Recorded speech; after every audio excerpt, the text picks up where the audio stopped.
Good to see each and every one here this evening. Appreciate your presence, and again, especially to our visitors, we're thankful to have you with us. You might go ahead and take your Bibles and open them up to John chapter 4. We'll be looking there in just a few moments. John chapter 4.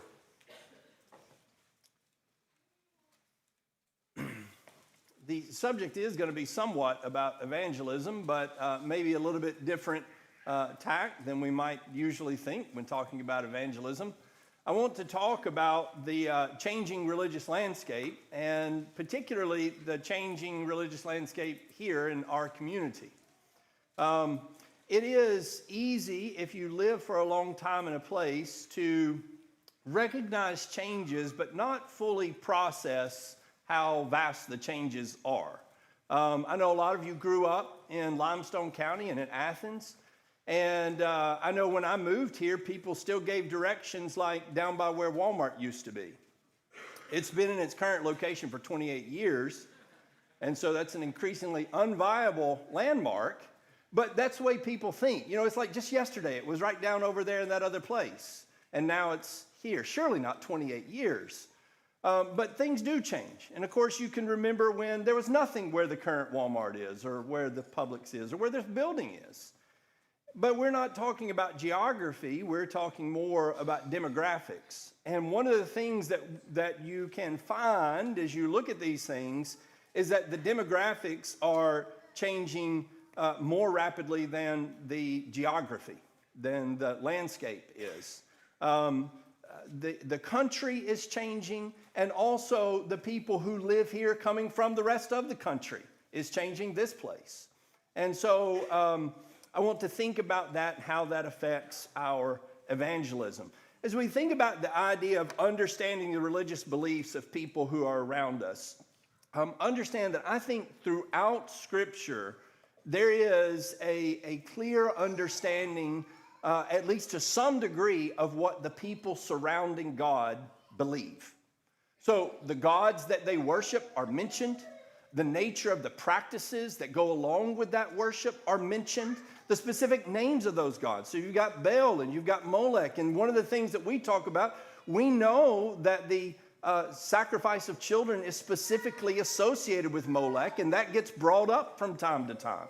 So that when you hear his name, you know what that means, and you understand the implications of worship of him. And so that's all through the Old Testament. And then into the New Testament, of course, that comes into play. The specific gods and goddesses that they are worshiping, that their towns are centered around, those are brought up throughout the New Testament. And as we see Jesus interacting with various religious people, we see an understanding of what those religious people believe. So, for instance, in John chapter 4, you remember is the story of Jesus at the well with the Samaritan woman. And she asks him questions that involve the distinctions between what the Samaritans believe and what the Jews believe. And that question specifically is, our fathers worshipped on this mountain, and you people say that in Jerusalem is the place where men ought to worship. And Jesus said to her, woman, believe me, an hour is coming when neither this mountain nor in Jerusalem will you worship the Father. And then he goes on to say that, you know, that what they're saying is correct, but then gives the teaching that looks forward to the kingdom. But what Jesus didn't say is, what on earth are you talking about? What do you mean worship on this mountain? I've never even heard of worship on this mountain. He knows what she means. He understands the distinction and the conflict between what Samaritans believe and what the Jews believe, what God's word has taught through the revelation to Moses. And so he interacts with that. I would say even more distinctly in Matthew chapter 22. In Matthew chapter 22 and beginning in verse 23, it says, on that day some Sadducees, and then Matthew tells us, who say there is no resurrection, came to Jesus and asked him a question. So Matthew gives us the clue about what's going on here. They asked the question about this man dying who has no children, his wife marrying a brother and a brother and a brother, and whose wife shall she be in the resurrection? Jesus knows what Matthew has told us. He knows the distinctive aspect of the Sadducee sect that they don't believe in the resurrection. So he understands not just the question, but what's behind the question. And I think that that's an important aspect of being able to effectively evangelize. When you're talking to people and understanding where the questions are coming from, that's like really helpful. I'm not saying that you have to know every single view of every single person, but I think just largely understanding the makeup of the community, having some idea as to where people's coming from, it's helpful so that you can understand this, in this case, is not the real question. The real question is, you don't believe in the resurrection. And so Jesus jumps to the real question, and he answers the actual question, which is that they're challenging the existence of the resurrection. Paul also, of course, understood the distinctions in these religions. We see that in the distinctions that you can notice as you're going through and looking at the sermons that are recorded for us. From Acts chapter 14, where he's preaching to a distinctly Jewish audience, over to Acts chapter 17, where he's preaching to a distinctly pagan audience. There's considerable differences between those sermons. Or in Acts chapter 23, I think is one of the more, entertaining may not be the right word, but it is somewhat amusing the way he uses the knowledge of religious distinctions in his favor. So on this occasion in Acts chapter 23, where there's this mob forming, it tells us, beginning in verse 6, that Paul, knowing that one group were Sadducees and the other Pharisees, Paul began crying out in the Sanhedrins, "Brothers, I am a Pharisee, son of Pharisees. I am on trial for the hope and resurrection of the dead." As he said this, there was dissension between the Pharisees and Sadducees, and the assembly was divided. So he had two distinct religious groups who were together in their animosity towards him, and understanding that, he brought up the topic that put them against each other. And of course, that's advantageous to him in this particular place because it allows him to get away from that.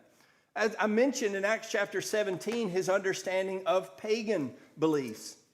In Acts chapter 17, as he comes into Athens and he preaches there, he not only just recognized the generic notion of the worship of false gods and is able to make some points along those lines, but he says in verse 28, "For in him we live and move and exist, as even some of your own poets have said, for we also are his offspring." The first portion of verse 28 is also a quote from a poem by one of their poets.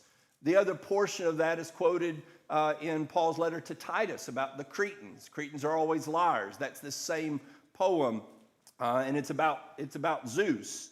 And so he brings a poem about Zeus to bear while he's preaching to worshipers of Zeus, and shows the inconsistencies in their ideas of Zeus and how those very same ideas are consistent in the worship of the one true God.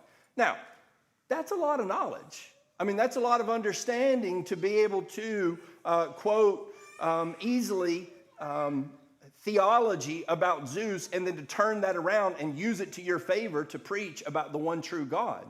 Again, I'm not saying you have to know about everybody's belief, but Paul knew enough. He knew enough to go around and be able to tailor his message to be able to meet them where they were and bring them over to where they had some understanding about who Jesus is. In talking to Nevatesh in Fiji, one of the most common religions that we run into over there outside of sort of the health and wealth charismatic movement is Hinduism. And you would be shocked at the difference it makes just that you even know the names of the major gods of Hinduism. So when you're talking to them, they say, we worship Hinduism, and say, oh, well, do you focus on Shiva or on Vishnu? They're what? You even know who these gods are? Yeah, I'm familiar. I don't have great familiarity, but even knowing the names helps, and it opens a door. Not only that, there are echoes, and Nevatesh has talked about this at length, echoes of the true Christian faith, just like I think there are in most idolatry, in Hinduism. and being able to make those connections. It's helpful to bring them over and help them see that this is the truth.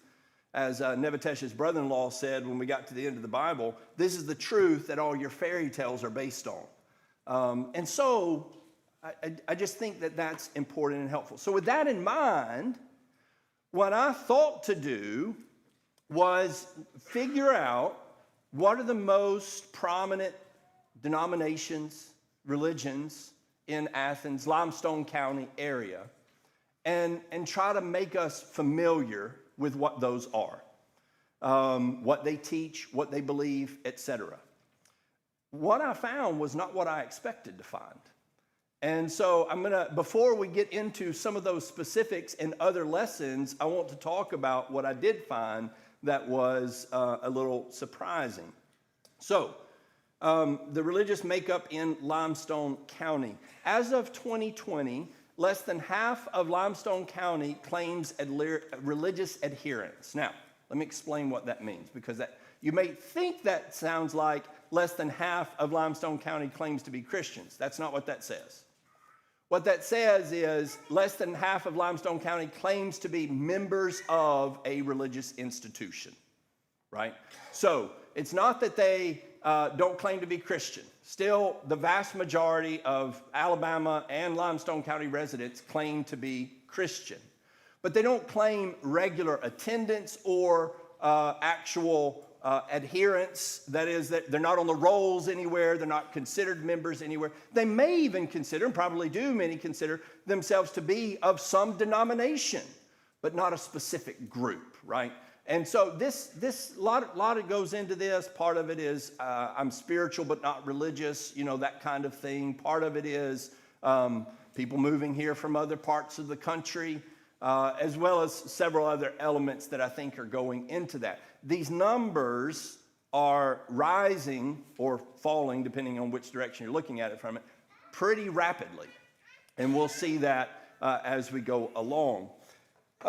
In Alabama, at one point in Alabama, in 2014, the last time Pew Research did a major poll, only 16% of Alabamians said they never or rarely attend church. In 2024, another poll was conducted, and it's now 36%. And so in 10 years, 20% more people are not going to church at all. That is what we're seeing in Limestone County. The most likely person you are to run into is someone who's not going to church at all, or very rarely, if at all. The number of people, now, 36% who rarely or never go to church is actually top in the country, or lowest in the country, depending on how you look at that. The national average is 49%. Rarely or never go to church as of 2024. So Alabama is still more religious than the rest of the country. It's just much less religious than it used to be. That number, though, would include about 10% who do not claim to be Christian or anything else. They are either atheist, agnostic, or just don't care.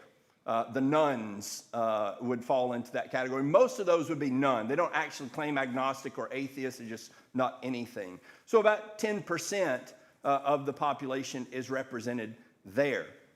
Now, of that, about half that do claim religious adherence, 42.5% are Southern Baptists, or part of a church that is part of the Southern Baptist organization.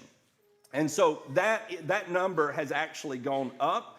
That makes up about 20% of the population of Limestone County, which is about 115,000 at this point. That's about 45,000 more people than 20 years ago, so pretty rapidly growing. Limestone County is the fastest growing county in the state, 4 out of the last 5 years. And so percentage-wise, it's quite rapidly growing.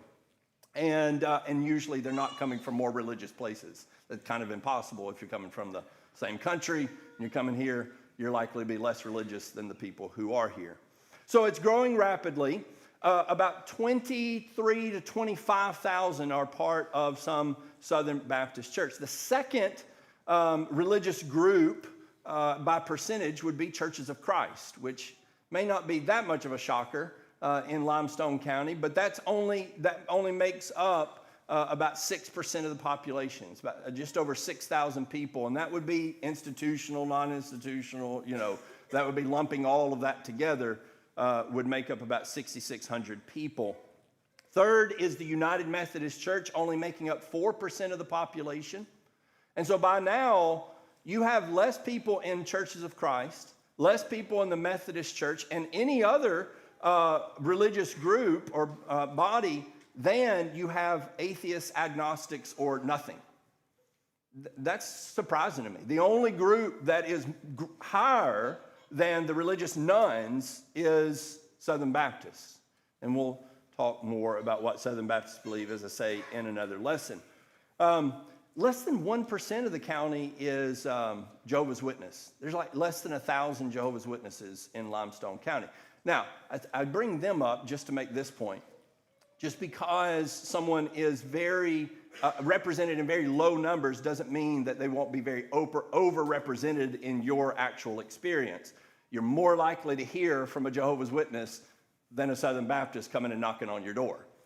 So that 1% is doing a lot of work, which may be some motivation for us in our thought processes.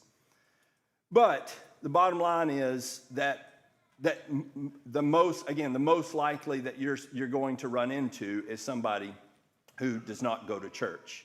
This is bearing out in the changing opinions on moral issues. For a long time, if you lived in Alabama, and certainly if you lived in Limestone County, you would assume most people think the way that you do. In 2007, 29% of Alabamians believed homosexuality should be accepted versus discouraged. So Pew Research's question was, do you think homosexuality should be accepted or discouraged? Only 29% said it should be accepted. By 2014, 41% said it should be accepted. Now that's still 10 years ago. Only 33, in that same survey in 2014, 33% favored homosexual marriage. In 2022, 53% of Alabamians supported homosexual marriage, and 47% of business owners, 47% said business owners should not be allowed to refuse services to homosexuals based on religious beliefs. Got to bake the cake, in other words. 47%, only 46% said that they should be allowed to refuse. I'm going to tell you what, that's a striking narrative to have lost in a state like Alabama. So that really says something to me when these kinds of numbers, this is the sort of thing that at least a libertarian you would think would stick with you, even if they weren't religious. But we've lost the narrative on that. And so that's the culture we live in. In 2014, only 37% of Alabamians supported the legality of abortion in all or most cases. 55% of Alabamians this past year supported abortion in all or most cases. Again, I thought we were winning the narrative on that one. But I guess the other side's doing a lot of work. And of course, I think it has to do with more people moving in from other places with more liberal views about those things. Now, I will say this. Those who do attend regularly are increasing in devotion. So the sector, while this is a shrinking group of people who attend regularly, they are very stable. It's getting to a very stable place, I should say it that way. The idea, I think, is that we're whittling away the cultural chaff, right? So the people who are just going because it was the popular thing to do, it's what everybody else would do. Now that everybody else isn't doing, they're not. But that just leaves the people who were going because they meant it, at least at some degree. And so there does seem to be an increasing devotion. Those people who do go very regularly. And so maybe there's some encouragement there. Well, here is the real issue. What do we do with this? I mean, how do we make usage of this information? How is this going to be helpful? Well, just knowing that the most likely person you're going to run into is somebody who does not go to church is helpful. Don't assume things still, but just understand that's the most likely. Even if they say, I'm a Christian, that does not mean I go to church. I think in our minds, we hear, I'm a Christian, well, obviously you go to church. That does not mean that. It may mean they've not been to church in 15 years, but they still consider themselves a Christian. They may even say, I'm a Baptist, but that doesn't mean they've been to a Baptist church. It is increasingly like many Catholics that I have met. I met a Catholic several years ago, and I was asking them about if they would like to talk about the Bible, and they said, I don't know anything about the Bible. I'm Catholic. I said, oh, okay. But they were just saying, that's not what we learn. We learn catechisms, we learn, to repeat certain things, but we don't open up the Bible and just study it. So I think that's increasingly sort of people's just generic identity, culturally Christian. As I said a couple of weeks ago, even some atheists are calling themselves that now, so that has become kind of a meaningless term. So this is what you're most likely to encounter around you. I think there is opportunity there, though.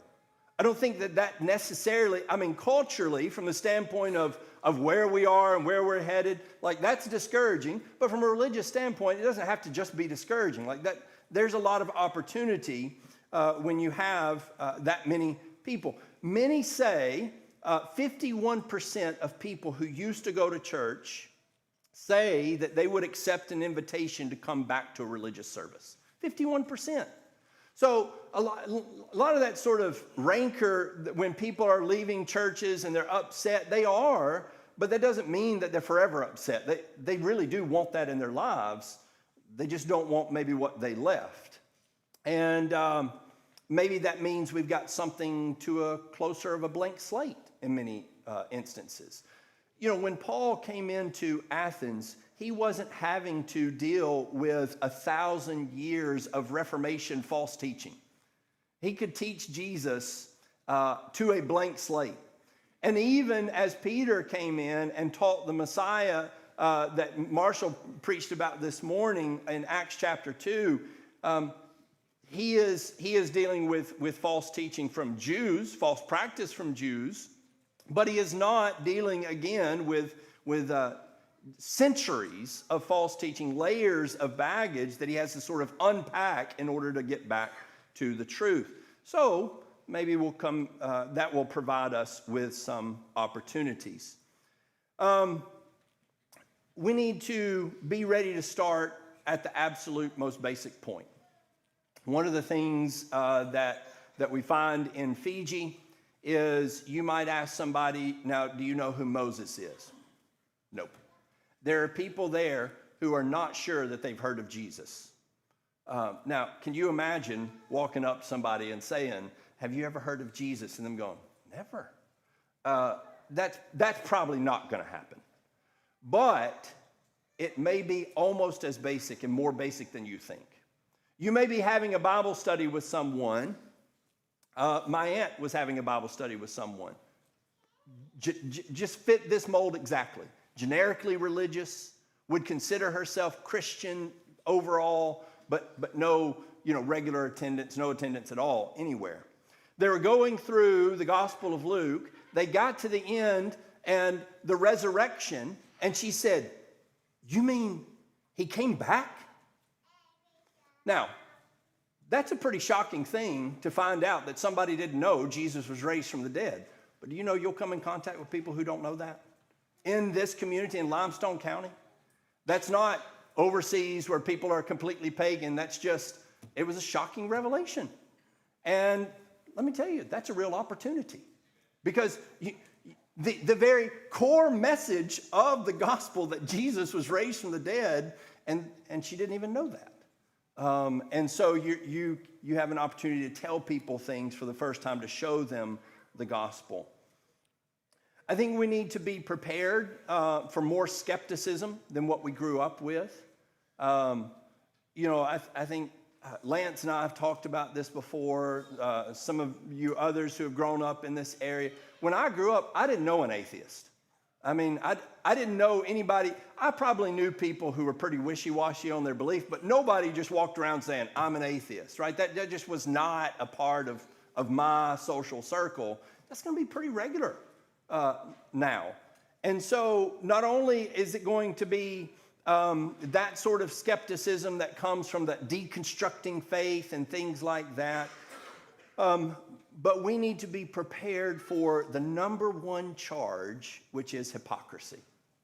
That's at the top of every list of people who are leaving churches, who are deconstructing their faith, is that people don't practice what they preach.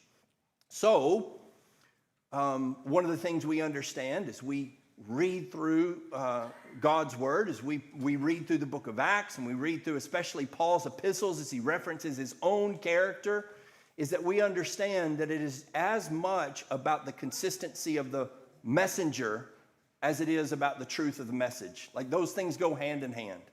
And if you come and you present a completely factual message, but you have a mess of character behind that, then you are going to sully the thing that you're preaching. And you can say all day, well, people should listen to the message and not worry about the message. Well, they should.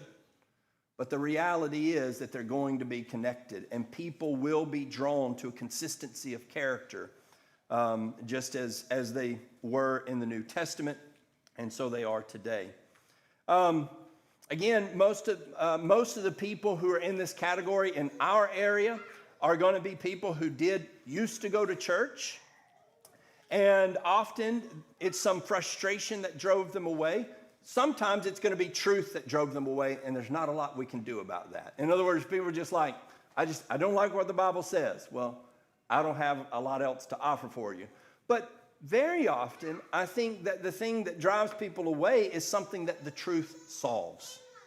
So, for instance, if it's hypocrisy that drove them away, the truth solves the problem of hypocrisy. Maybe it's and this is happening, I think, more often than people realize. It's that people are leaving churches because preachers aren't saying anything.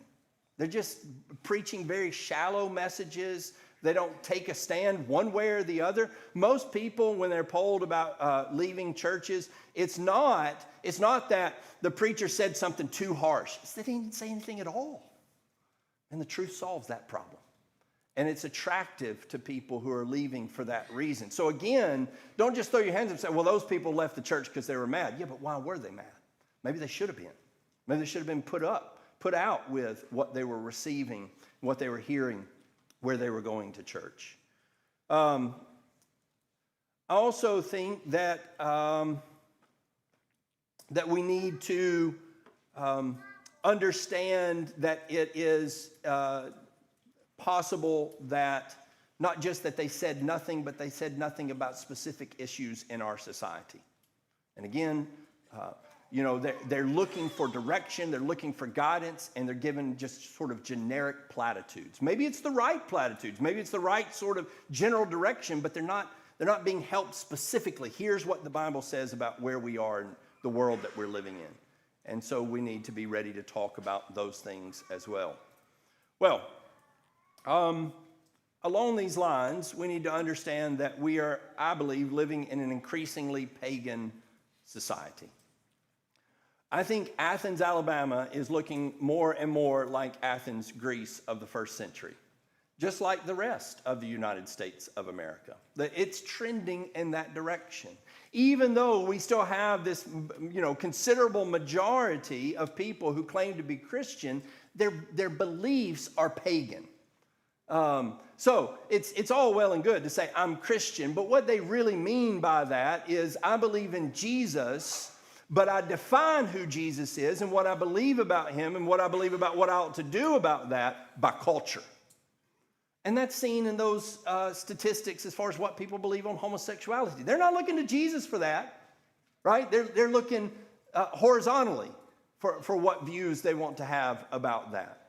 And as we look at the pagan culture, generally we think of pagan as completely without morals. That's not true. pagan society has never been completely without morals. Their morals are shifting. Their morals are very often at odds with the morality of God's word, but it's not that they have no morality. And so I think you've got some sort of, again, platitudinal morality around about us. So people would talk about good and evil. You think pagans don't care about good and evil? They absolutely do. They just define it differently. They think evil ends up being saying that homosexuality is wrong, for instance, right? So they would define that as evil. So you got to understand that we're not talking, when I say it's pagan, I don't mean they don't believe anything. They do believe things. It's just that what they believe is culturally mandated rather than biblically mandated. That is a pagan society where basically you just kind of go with the flow. That's what I think first century Rome was sort of a culturally mandated belief system, as it were. So, what do we do because we live in that pagan world? Well, one thing is we recognize that evangelism doesn't look the same today as it did 50 years ago, right? I mean, that should be obvious, that you are not talking to the same people you talked to 50 years ago. Your neighbors aren't those people. They generally were going to church somewhere. If they went infrequently, they still went. They still had those strong identities and those strong beliefs. And all of that is out the door. Biblical illiteracy is at an all-time high. And so we need to think more sharply about how to apply 1 Corinthians chapter 9. And beginning in verse 20, where Paul talks about his evangelism in a world that was filled with religious distinction and division, just a spectrum of beliefs. He says, to the Jews, I became as a Jew so that I might win Jews.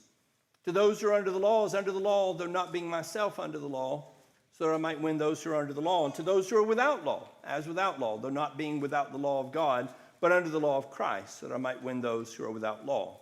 To the weak I became weak, that I might win the weak. I've become all things to all men, so that I may by all means save some.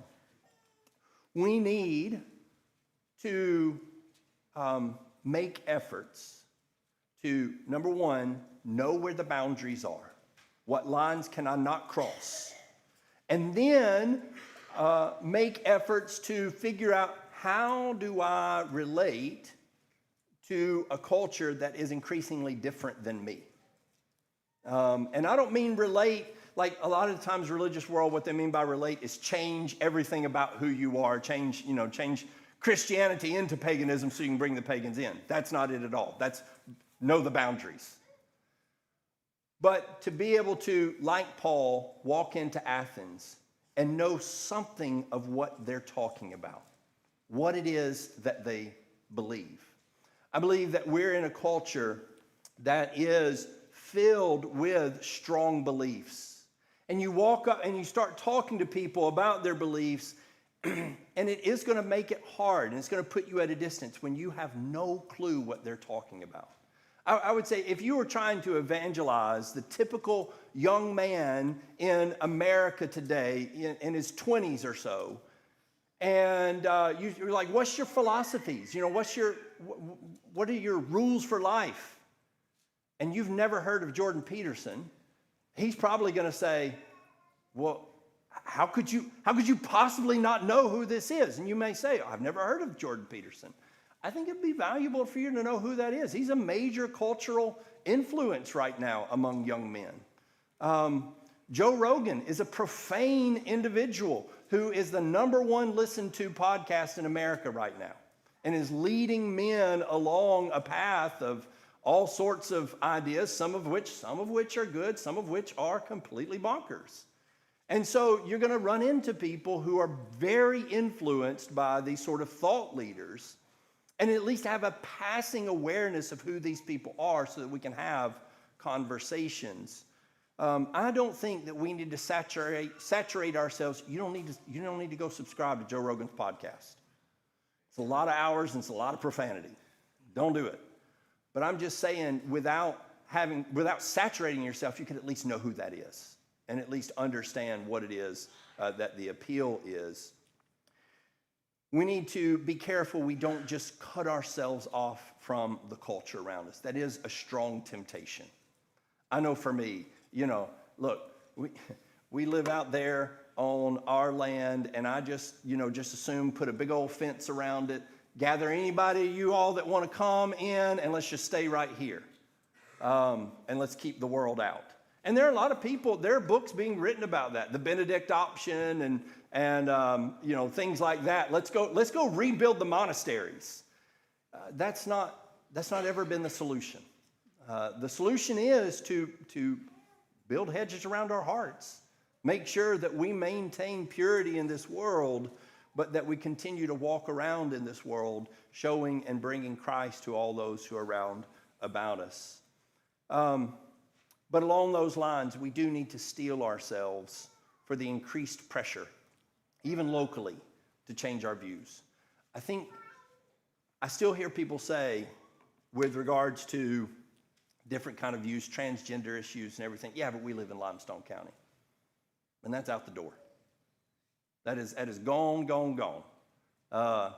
I guarantee you every one of these kids who's been in contact with Athens Renaissance, even Athens High School, knows somebody who's claiming to be transgender, homosexual, some element of that. And I guarantee you the schools are doing everything to cater to it because they are terrified of a lawsuit. You have no allies in the school system. And so what we once thought was a community that was kind of cut off from all of that, inoculated from all that, it's not.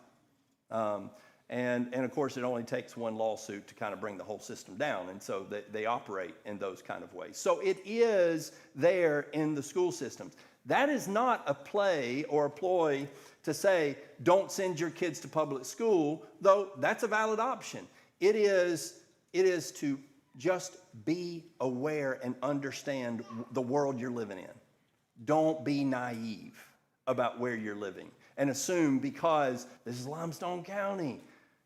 It's just not the Limestone County you grew up in. It's not the world you grew up in. And so we just have to make our adjustments and make adjustments for our kids. They'll be better for it. I'm going to tell you what, kids who are growing up in this culture who maintain their loyalty to this message will be stronger Christians for it. So I'm not worried about that, provided we do our due diligence. Along those lines, though, I think we do have a responsibility, not just to have that sort of general sense of what people believe, but specifically learn and understand some of the basic religious beliefs in this area. As I said, we'll talk more about that in future lessons. But just where you spend your time and what you spend your time researching. There is one mosque in Madison County, and it draws in about 0.5% of the population of Madison County. I think Islam is an interesting topic to explore. I think nationally it's a concerning topic to explore. You are probably not going to run into a Muslim in Limestone County, but you are very likely to run into every day a Southern Baptist. And so if you're like, I'm going to really dig in, try to understand what's going on with the Southern Baptists. That's probably who you're going to actually talk to more so than a Muslim or even a Jew. And somebody says, well, I ran into a Jew one day. Okay, look, statistically speaking, it's very unlikely. And so spend your time gaining a reasonable degree of knowledge about the people you're most likely to run into. As I said, 1 in 5 people in this county are Southern Baptists. So it would be helpful to understand what they believe. That may take some extra effort, as we will see, but I think that's worthwhile effort. I think it's worthwhile to, again, have that basic understanding like Jesus, where he's able to understand the differences between what Sadducees and Pharisees believe, and so therefore able to communicate with them at a deeper level.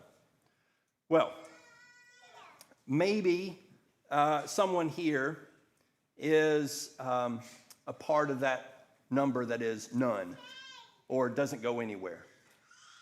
We'd like you to invite you to come here and to hear more about what we're trying to do in this place. That's your invitation. But for our members, again, the lesson's not to discourage you.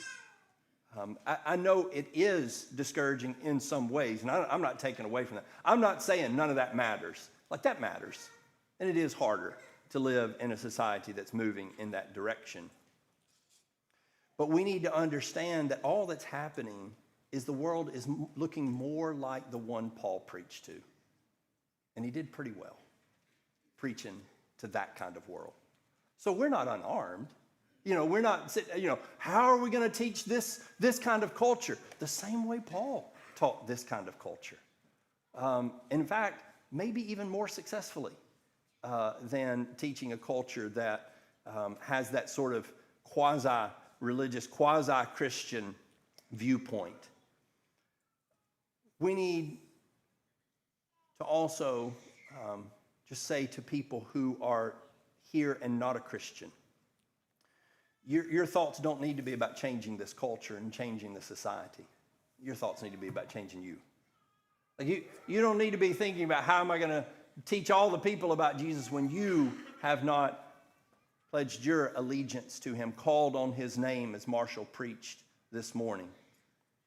And so, worry less about Limestone County.